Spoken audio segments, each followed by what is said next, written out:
Every Slayer has a death wish. That's exactly what Spike said to Buffy when she asked him how he killed 2 Slayers.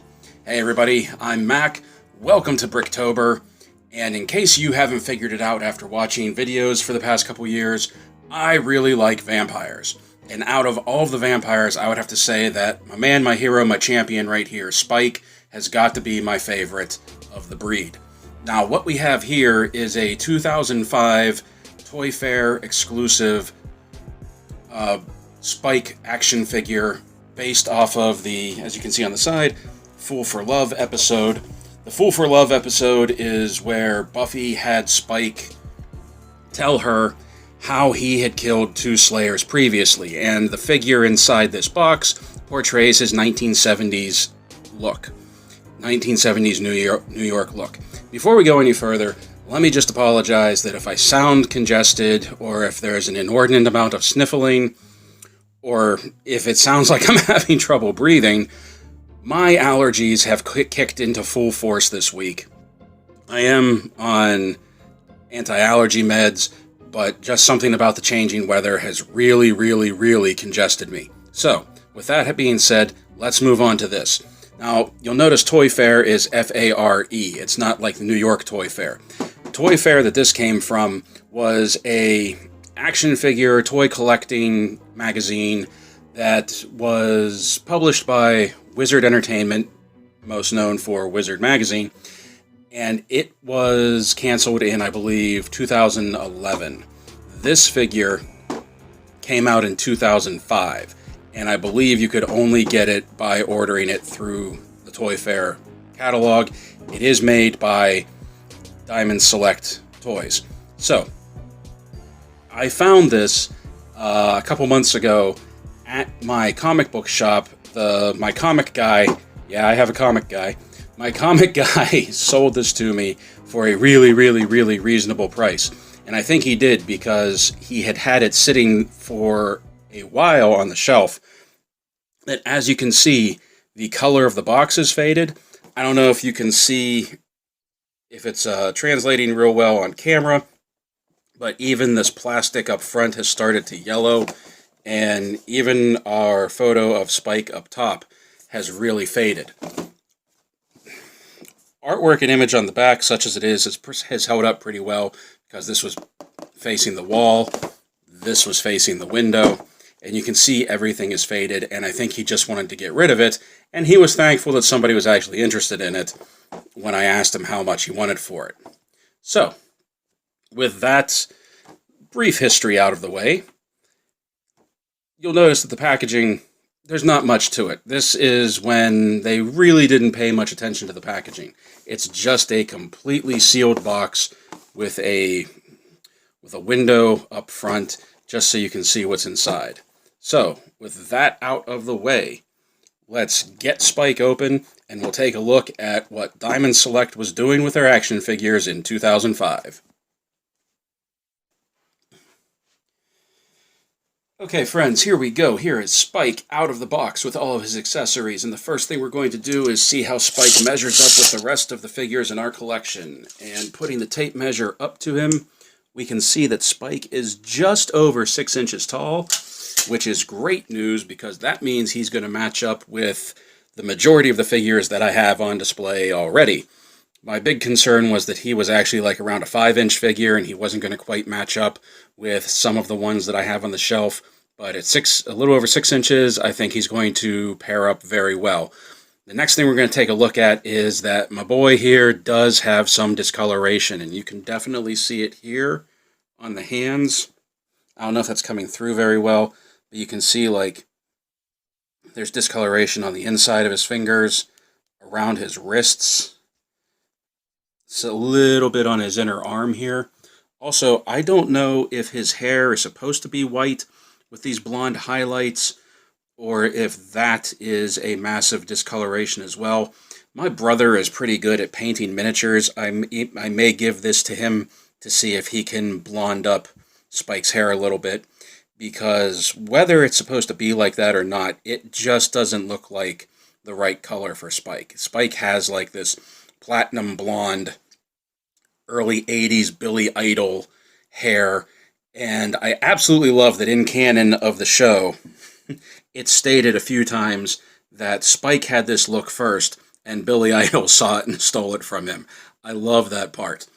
Now, we're going to take a look at Spike's articulation, and I'm not going to lie, it's not great. It's probably good for 2005, but it's not great. First of all, his head does do a full 360 spin.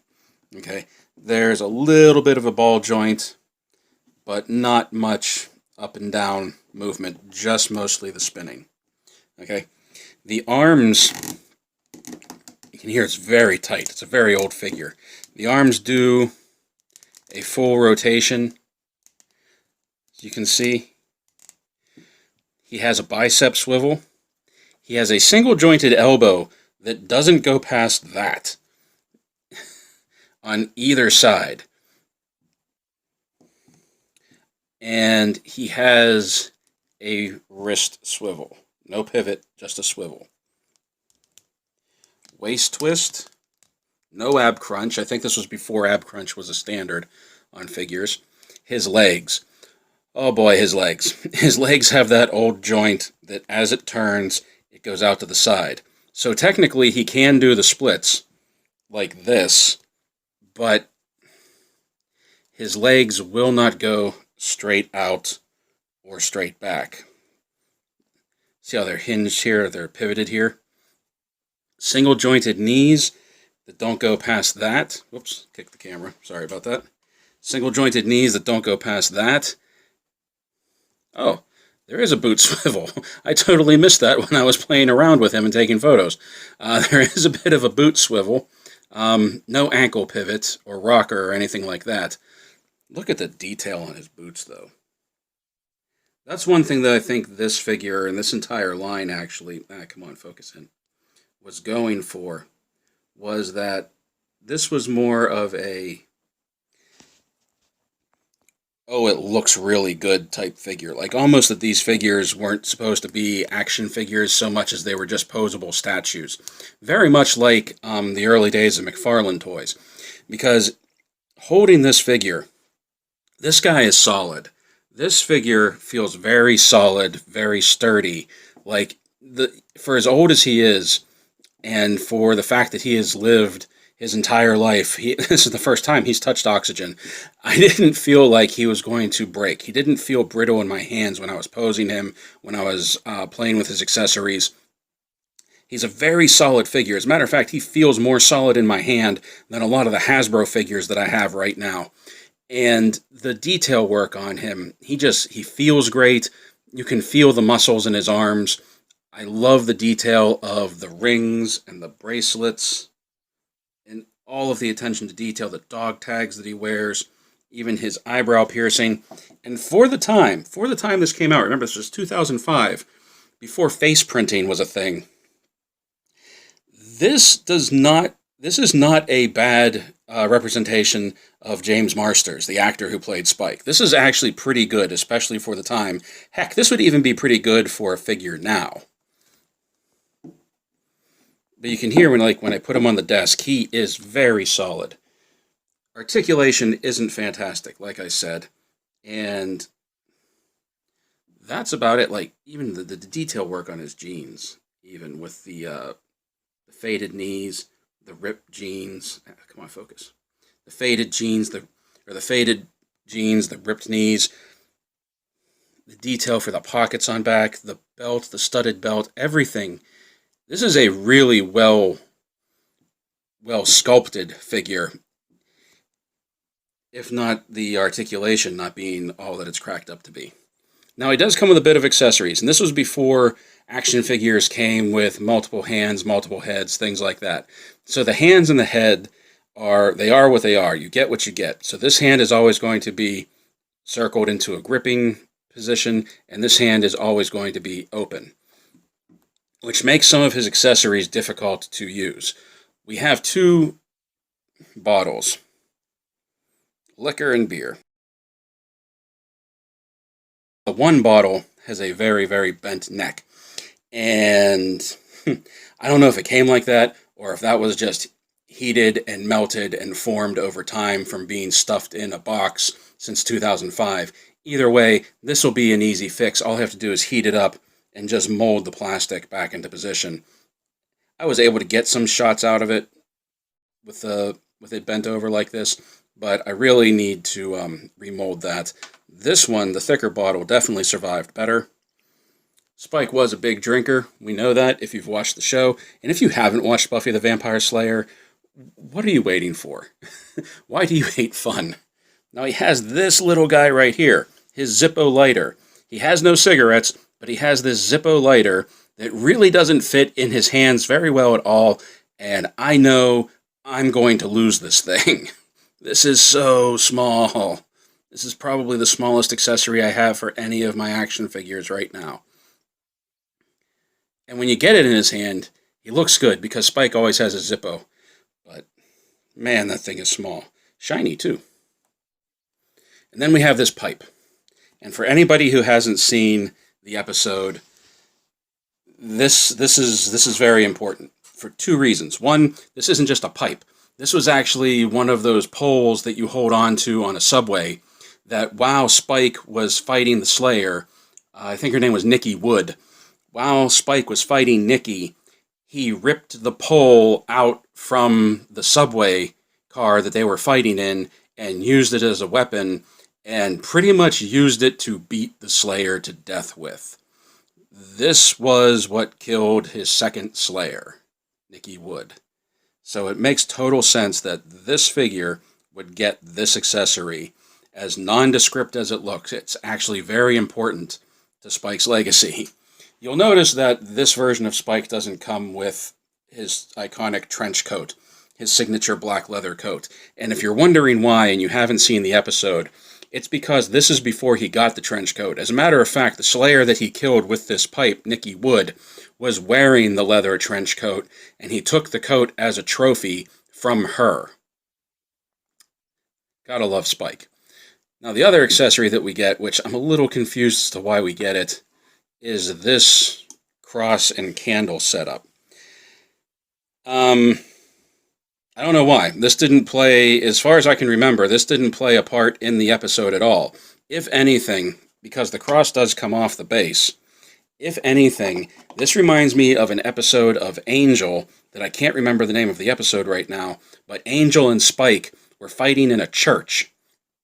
And Spike pulled the cross down off the wall. His hands were smoking while he held it, and he used the cross to beat the crap out of Angel with, which was kind of awesome. Oh, man, that was a good show.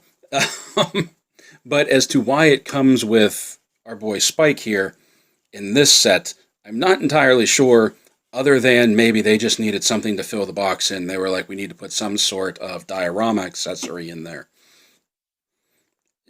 And that's the only thing I can think of why they did it. A few other things that it comes with is we do have a trading card. Let me get the light off. We have a trading card here. Spike, the complete story. And if you flip it over on the back, James Marsters autograph confirmed. Look for randomly inserted autograph and Pieceworks cards. Coming February 2005. And unfortunately, this set, this figure, did not come with any autographed memorabilia from James Marsters.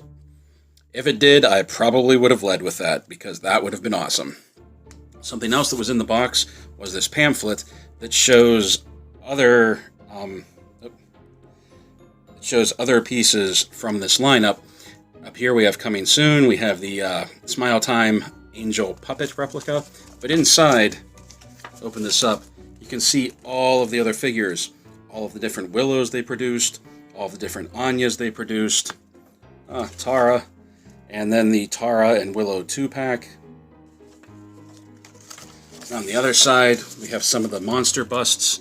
You got the Hoffren right up there, some of the more iconic figures from Buffy. Ornaments, which I never knew they made. Oh, I would have absolutely loved those. The different faces of Spike. There you see we got the Fool for Love figure right there. There he is in his trench coat. And then Darla.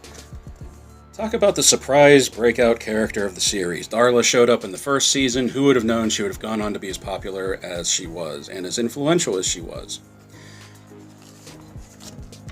So that was what they had coming out in 2005 for Diamond Select's Buffy the Vampire Slayer line. I didn't collect those figures.